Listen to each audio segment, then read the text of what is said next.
Welcome to Refuge. This lesson, as the past couple ones, will also be kind of brief and short, but I pray that God will have the message delivered that He desires. Just one quick announcement, same as most weeks, go to the website to find out what's going on around Soma. The details will be there. Let's roll right in. I want to start this lesson I've entitled Love's Bold Steps. We will notice that God boldly steps forth in love and that He asks us to kind of step with Him. That it is an amazing journey that He asks us to go with Him, to partner with God. I think what's more amazing is that God partners with us in these bold steps of love. The first story we'll look at, which is the story of a woman caught in adultery, which may be familiar to many of you. And the Pharisees, or religious leaders at the time, caught a woman in adultery, and they brought her before Jesus. And they said Moses would have had us stone this woman. Find the story in John chapter 8. Jesus kind of bends down to the ground and starts writing with his finger. And he simply says to them, and I'll start in verse 7, but he says to them, let you who is without sin throw that first stone. So verse 7, they kept on asking Jesus about the woman. Finally stood up and said, if any of you have never sinned, then go ahead and throw the first stone at her. Once again, he bent over and began writing on the ground. The people left one by one, beginning with the oldest. Finally, Jesus and the woman were there alone. Jesus stood up and asked her, where is everyone? Isn't there anyone left to accuse you? No, sir, the woman answered. Then Jesus told her, I am not going to accuse you either. You may go now, but don't sin anymore. I think Jesus responds to this woman way different than we might. We might put conditions on this forgiveness. We might put requests on her that she must attend certain meetings or she must go before people and confess her sins. What's amazing is Jesus says, I am not going to accuse you either. He offers forgiveness and love. He does have one request, though. All he asks of her is that she goes forth and sins no more. Jesus walks in love with this woman. And he walks boldly because he goes against a crowd that says, Moses said we should stone her. She has done something wrong. That is God walking in love. Another great story that I'm reminded of is in Luke 15, a story that we call the prodigal son, but it might be more aptly named the loving father. And most of you have read this story so many times. A son wants his inheritance early. He wants to go have fun and party, and his dad grants him his wish. And he goes out and he has what most of us would consider a great time. He throws parties. He has women all around. He has friends. There's probably drinking and all kinds of crazy stuff going on. But as most often happens, the money runs out.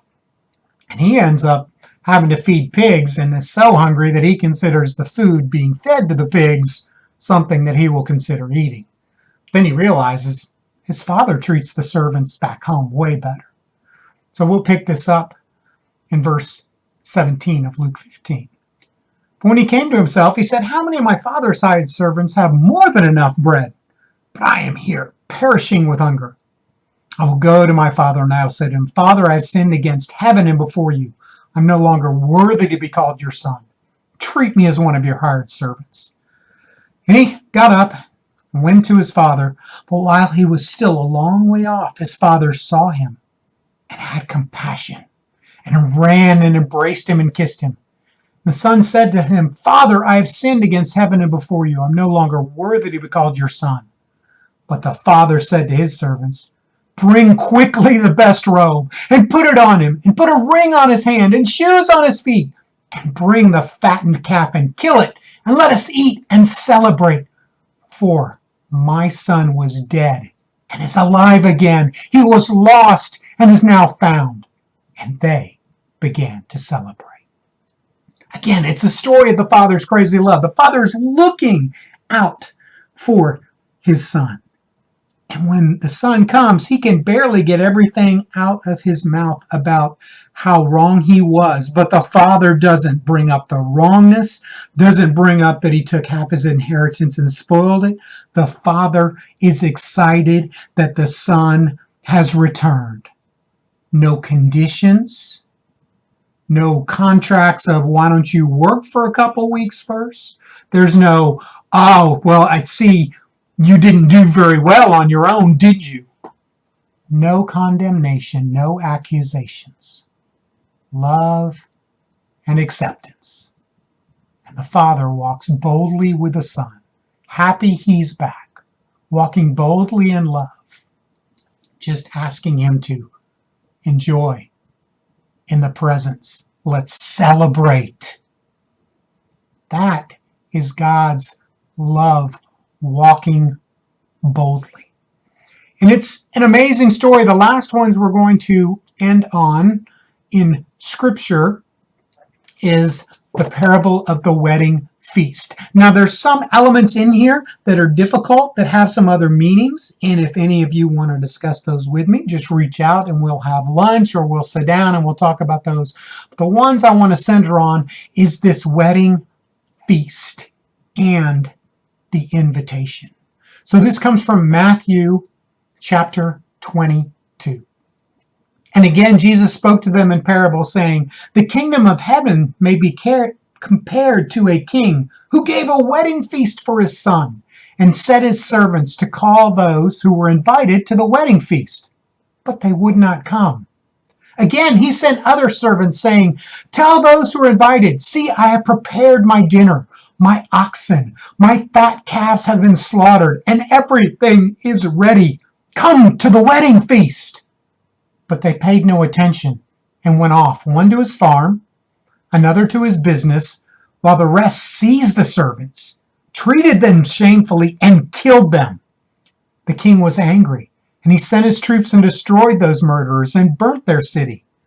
But then he said to his servants, 'The wedding feast is ready, but those invited were not worthy. Go therefore to the main roads and invite to the wedding feast as many as you find.' And those servants went out into the roads, gathering all whom they found, both bad and good. So the wedding hall was filled with guests." There's a little bit more to this parable. I'm going to end here. Part of this story may seem difficult, but what I'm noticing here is this wedding feast, there were some that were invited and they just didn't want the invitation. They thought they had better things to do. Some of them actually grabbed the servants and killed them. Talk about awful. These are people inviting into a wedding feast, into a banquet that had been prepared. They had to do nothing but accept the invitation and show up. And some of them want nothing to do with it. But then I love how he sends them out. Those who were, did you catch that? Both bad and good. God does not just love the good, he loves those that are bad too. I've said before in previous lessons, you can't do anything to earn God's love. That's anything bad or anything good. Your good deeds don't make God love you more. Our sinful acts don't make him love us less. But we do have to accept the invitation. The wedding is the wedding of Jesus to his bride. And who is the bride? The bride that God will make beautiful, who will clothe in white robes.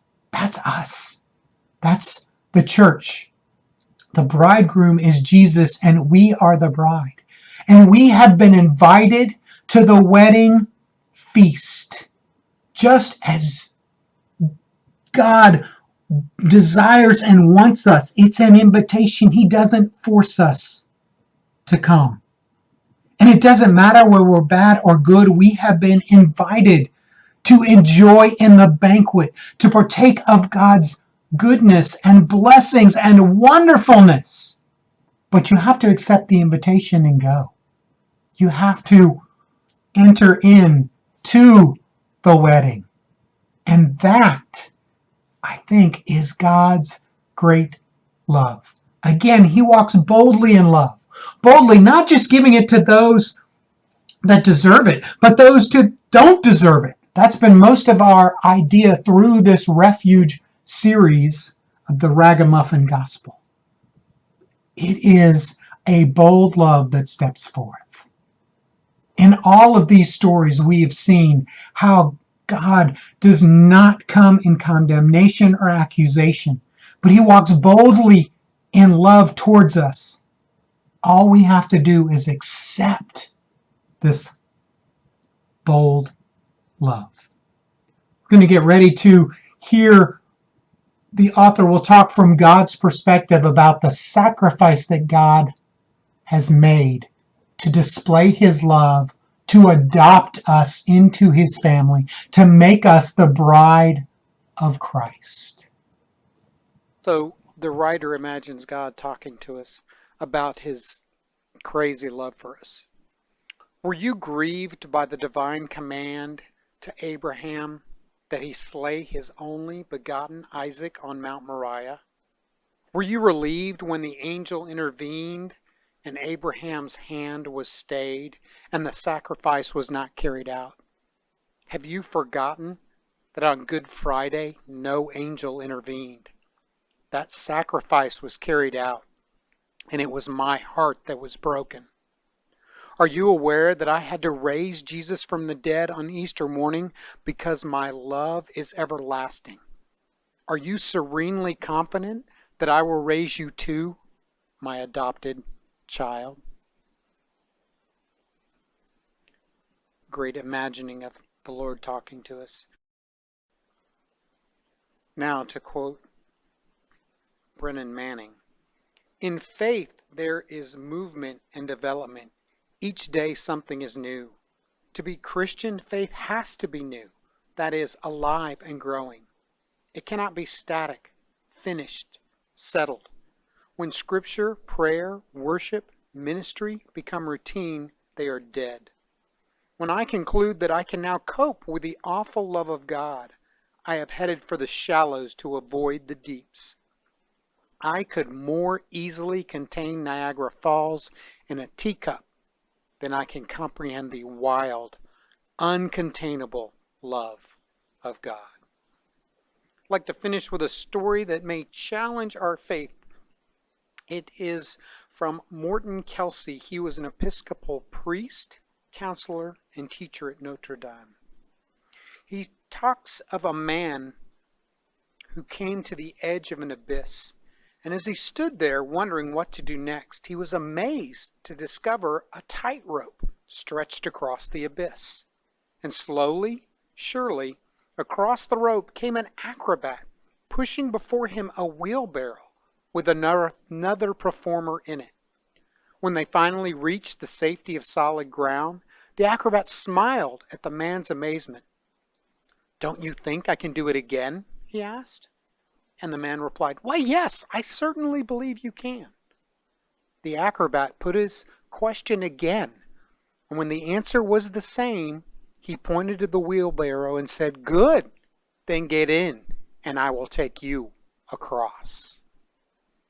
May we in faith get into the wheelbarrow that God is pushing, across a great abyss, a ravine, an unknown that we are worried or scared of. But we can put our full trust and faith in Jesus, who will carry us through anything.